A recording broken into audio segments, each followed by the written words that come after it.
बारिश अभी के लिए नहीं हो रही है, लेकिन कभी भी हो सकती है। शाम लगभग ढलने को है।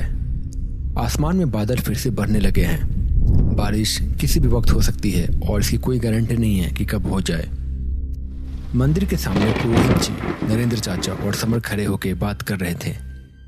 पुरोहित जी ने इधर उधर देखते हुए धीरे से कहा, देखो, मुझे लगता है कि तुम दोनों ने छलावे को देखा है और उससे जिंदा बच गए हो ना हो वो तुम लोगों को अपना शिकार बनाने की कोशिश जरूर करेगा। हमें कुछ न कुछ करना ही पड़ेगा। छलावा लोगों के डर से शक्तिशाली होता है और हर तरह की चाल चल सकता है। आदमी का, जानवर का, समय का, किसी भी चीज का छल चल सकता है वो। इसलिए मुझे इसी मंदिर के पीछे वाले कमरे में आज रात 8 बजे मिलो। हम वहां एक पूजा करेंगे और शायद छलावे को भगाने में कामयाब हो जाएंगे। नरेंद्र चाचा और समर ने भी हाँ में सर हिलाया और फिर रात को मिलने को हाँ कह के वो लोग वहां से चले गए। कुछ घंटों में ही 8 बज गए। जैसा तय हुआ था, वो तीनों मंदिर के पीछे वाले कमरे में इकट्ठा होने वाले थे। ये मंदिर अब लगभग खंडहर हो चुका है। कई सालों से इसमें कोई पूजा नहीं हुई है, न ही इसमें किसी भगवान की मूर्ति है। रात बेहद अजीब है। ये हवाएं चल रही हैं, बीच बीच में कुछ आवाजें भी होती हैं, पर आसपास कोई दिखाई नहीं दे रहा है। धीरे धीरे नरेंद्र चाचा और समर दोनों मंदिर की ओर पहुंच गए। मंदिर के अंदर वो लोग पुरोहित जी से मिले। पुरोहित जी मंदिर के बीचों बीच बैठे हुए थे। उनके सामने एक दिया जल रहा था और थोड़ी दूर पे शायद एक लालटेन भी था। आओ, मैं तुम लोगों का ही इंतजार कर रहा था। आज हम अपनी विधि पूरी कर लेंगे, जिससे हम छलावे से बच पाएंगे। पता है, आज से कुछ साल पहले जब मैं थोड़ा जवान था, तब मेरी मुलाकात छलावे से हो गई थी एक बार। मैं एक बार नदी वाले रास्ते से जा रहा था। समर, तुम्हें याद है ना वो रास्ता जो तुम्हारे घर के पास से जाता है? उस समय तुम छोटे थे। गांव में अकेले खड़े हुए थे तुम आधी रात को। पीछे तुम्हारा घर था जहां तुम्हारे माँ बाप मरे पड़े थे। पुरोहित जी ने कुछ साल पहले की बात बतानी शुरू की। समर उनकी बात सुन रहा था और जैसे वो कई साल पहले की बातों में खो गया। एक खाली सुनसान रात थी। गांव में रास्ते के पास एक छोटा सा मकान था। खाली जमीन पे पास में पेड़ थे और तेज हवाएं चल रही थी। और घर के ठीक बाहर एक आदमी और उसकी पत्नी की लाश पड़ी हुई थी। और छोटा सा समर उस घर से थोड़ा आगे रास्ते पे खड़ा था और रो रहा था। पर नरेंद्र चाचा ने देखा कि धीरे धीरे समर की हालत खराब हो रही थी। उसे जैसा कोई दौरा पड़ रहा था।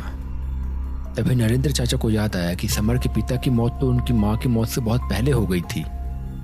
इसका मतलब ये पुरोहित जी कुछ जो बोल रहे हैं वो सच नहीं था। नरेंद्र चाचा ने फिर कहा, पुरोहित जी, ये क्या बोल रहे हैं आप? बंद कीजिए ये सब बताना। पर इसके बाद भी पुरोहित जी ने बोलना जारी रखा और अब उनकी आवाज़ थोड़ी और अजीब होने लगी। याद करो समर, वो दर्द जब तुम्हारे माँ बाप मर गए थे, तुम्हें अकेला छोड़ के चले गए थे। याद करो समर, याद करो समर, याद करो। नरेंद्र चाचा को समझ आ गया कि बहुत बड़ी गड़बड़ हुई है। ये पुरोहित जी नहीं हो सकते थे। समर उठो, हमें यहाँ से भागना होगा। समर, ये पुरोहित जी नहीं है। उठो समर, उठो, जल्दी से उठो समर, हमें भागना होगा। तभी समर होश में आ गया। उन्हें समझ में आ चुका था कि वो पुरोहित जी नहीं थे। वो दोनों वहां से उठ के भागने लगे। पुरोहित जी एक अजीब आवाज में हंसने लगे पीछे से। भागते भागते समर का एक जूता वहीं गिर गया, पर फिर भी वो लोग रुके नहीं। वो लोग वहां से गांव की ओर भागने लगे। अभी भी हवाएं तेज चल रही थी। दूर एक जोरदार आवाज हुई। वो दोनों हड़बड़ी में गांव की ओर भागने लगे। रास्ते में उन्हें दिखा कि सामने से धीरज उनकी ओर आ रहा था। उसकी भी हालत थोड़ी खराब लग रही थी। वो उन्हें मिला और हाफते हाफते उसने कहा,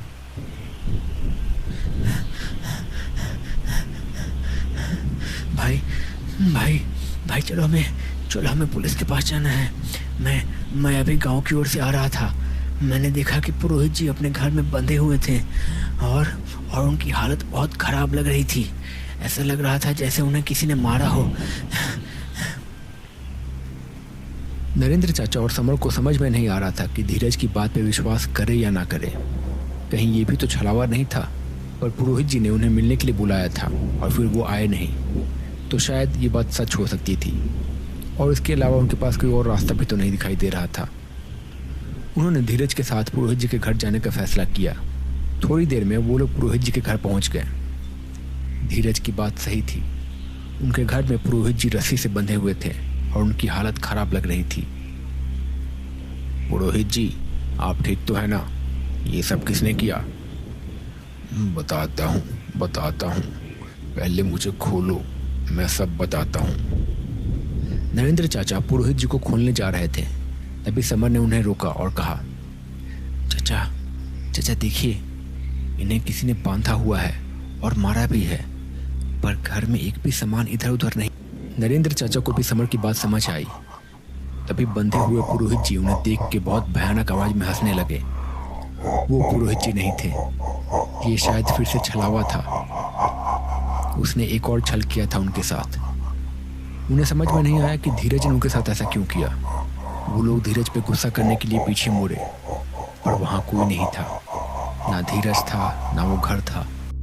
एकदम खाली जमीन थी, परे घास और पेड़ और अंधेरा। फिर वो लोग पुरोहित जी की ओर मुड़े, पर वहां भी अब कुछ नहीं था। उन्हें समझ आ गया था कि वो लोग खाली जमीन पे खड़े थे। हर ओर अंधेरा था और कुछ भी नहीं था, और दूर दूर तक एक भयानक हंसी की आवाज सुनाई पड़ रही थी। नरेंद्र चाचा और समर को समझ में आ गया था कि वो लोग छलावे में बहुत अंदर तक फंसते जा रहे हैं, और छलावा हर छल के साथ बहुत ज्यादा ताकतवर होते जा रहा है। उसका छल अब और भी ज्यादा बड़ा और मजबूत होते जा रहा था। वो दोनों वहां से फिर तुरंत गांव की ओर भागने लगे। वो लोग भागते भागते उसी जगह पे पहुंचे जहां पे पहली बार उन्हें पुरोहित जी मिले थे। वहां पे पहुंचने के बाद उन्होंने चैन की सांस ली। वहां पे एक दो दुकानें अभी भी खुली हुई थी, स्ट्रीट लाइट्स जल रही थी, पर उन्हें एक अजीब बात का एहसास हुआ। उन्होंने देखा कि दुकान पे दुकानदार एकदम शांत है, जरा भी हिल नहीं रहा है। चारों ओर सन्नाटा है, कोई भी आवाज नहीं हो रही है, कोई पत्ता तक नहीं हिल रहा है। यहाँ तक कि दूर किसी के घर पे अगर कोई लालटेन है, उसमें भी आग हिल नहीं रही है। बस दूर कहीं से टिक टिक टिक की आवाज आ रही है। शायद ये गांव का घंटा घर है जहां से ये आवाज आ रही है। वो लोग उसी घंटा घर की ओर बढ़े। थोड़ी देर में वो घंटा घर के पास पहुंच गया। वहां पहुंच के उन्हें बात थोड़ी समझ में आने लगी। उन्होंने देखा कि घंटा घर की घड़ी पीछे की ओर घूम रही थी और फिर भी टिक टिक की आवाज आ रही थी। उन्हें समझ में आ गया कि छलावे ने समय का छल डाला है उन पे। वो समय जाल था। उनके सामने अब एक बूढ़ा आदमी दिखाई देने लगा। वो उन्हें देख के हंसते हुए इस पार से उस पार जाने लगा और अचानक से गायब हो गया। नरेंद्र चाचा और समर को समझ में आ गया था कि वो लोग छलावे के जाल में बहुत अंदर तक फंस चुके हैं। उन्हें अब किसी तरह इस माया जाल से बाहर आना था। उन्होंने देखा कि वो बूढ़ा आदमी फिर से उनकी थोड़ी दूर पे खड़ा होकर हंसने लगा, और फिर उसने उसी तांत्रिक का रूप बना लिया जैसा कि पुरोहित जी ने बताया था कुछ साल पहले वाली बात। धीरे धीरे वो उनकी ओर बढ़ने लगा, एक अजीब सी हंसी के साथ। समर और नरेंद्र चाचा के चेहरों पे बहुत डर छाने लगा। वो लोग बहुत ज्यादा घबरा गए। तभी कहीं दूर से कुछ मंत्रों की आवाज आने लगी और साथ में एक छोटी घंटी की भी। थोड़ा धुआं भी होने लगा। उन्होंने देखा कि दूर से एक परछाई उनकी ओर आ रही है। धीरे धीरे वो परछाई साफ होने लगी। वो परछाई कोई और नहीं बल्कि पुरोहित जी थे। वो धीरे धीरे उनके पास चलते हुए आए और वो अभी भी घंटी बजा रहे थे। उनके पास आके उन्होंने कहा, तुम लोग छलावे के समय जाल में फंस गए थे। मैं मंदिर थोड़ी देर से पहुंचा था। जब मैं वहां पहुंचा तो समर का जूता मुझे दिखाई दिया। मैं समझ गया कि जरूर तुम लोग मुसीबत में हो। मैंने तभी से मंत्र पढ़ना शुरू किया और धीरे धीरे घंटी की आवाज से छलावे का छल को कमजोर करने लगा। फिर तुम लोग मुझे दिखने लगे। हमें इस छलावे से छुटकारा पाना होगा। ये लो घंटियां। जब मैं कहूं तो तुम लोग भी ये घंटियां जोर से बजाना शुरू कर देना। अगर हो सके तो मेरे बोलने के बाद मंत्र का भी उच्चारण कर सको तो करना।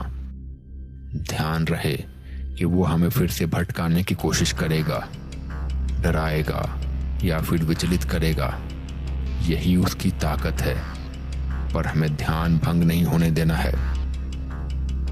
पुरोहित जी ने उन्हें अपने पास से एक एक घंटी दे दी। इसके बाद वो मंत्र जाप करने लगे। अचानक दूर से हंसने की आवाज शोर में बदलने लगी। दूर वो बूढ़ा आदमी फिर से प्रकट हुआ। वो उनके पास आके बोलने लगा, मत बजाओ, ये मेरे कानों को दर्द होता है। पर इन्होंने फिर भी घंटी बजाना जारी रखा। फिर अचानक से वो बूढ़ा आदमी एक बच्चे में बदल गया। मत बजाइए ना, मुझे अच्छा नहीं लगता। पर फिर भी उन्होंने घंटी बजाना बंद नहीं किया। एक एक करके उसने और भी रूप बदले, पर इन्होंने घंटी बजाना बंद नहीं किया। छलावे का छल खत्म हो रहा था। अंत में उसने एक अंतिम चाल चलने का फैसला किया। अचानक से वहां पे धुआं हो गया। सब ओर कोहरा सा छा गया। जब कोहरा हटा तो उन्होंने देखा कि पुरोहित जी वहां खड़े थे। वहां पे अब 2 पुरोहित जी थे, एकदम एक जैसे। नरेंद्र चाचा देख के घबरा गए। वो दोनों पुरोहित बिल्कुल एक जैसे दिख रहे थे। असली कौन था, नकली कौन था, ये सब पता लगाना बहुत मुश्किल था। पर तभी उसमें से एक पुरोहित मुस्कुराए और कहा, मुझे पता था तू ये जरूर करेगा और इसी का मुझे इंतजार था। उन्होंने फिर मंत्र पढ़ा और फिर अपने जेब से भभूत निकाल के दूसरे पुरोहित की ओर फेंक दिया। भभूत पड़ते ही वो अपने असली रूप में आ गया। वही छलावा था। पुरोहित जी ने फिर से उस पर एक और बार भभूत फेंका और इस बार छलावा धुएं में बदल गया। पुरोहित जी ने एक बोतल निकाली और छलावे को बोतल में कैद कर लिया। सब शांत हो गया। इसके साथ छलावे का आतंक समाप्त हो चुका था। फिर पुरोहित जी ने कहा, अभी के लिए छलावे का खौफ शायद शांत हो चुका है। हो सकता है फिर कभी ये आजाद हो जाए, पर अब तुम लोगों को पता है कि क्या करना है। अब अपने अपने घर जाओ और अच्छे से सो जाओ। इसे मैं संभाल के कहीं छुपा दूंगा दुनिया से दूर। तो दोस्तों, कैसी लगी आपको ये कहानी? अगर आपको ये कहानी पसंद आई है तो प्लीज़ इसे लाइक कीजिए और अपना नाम और कहाँ से देख रहे हैं ये लिखना ना भूलें। चैनल को अगर सब्सक्राइब नहीं किया है तो प्लीज़ इसे जल्दी से सब्सक्राइब कर लीजिए और बेल आइकन को दबा लीजिए। मैं मिलता हूँ बहुत जल्द एक नई कहानी के साथ। तब तक के लिए बाय बाय। अपना ख्याल रखिए।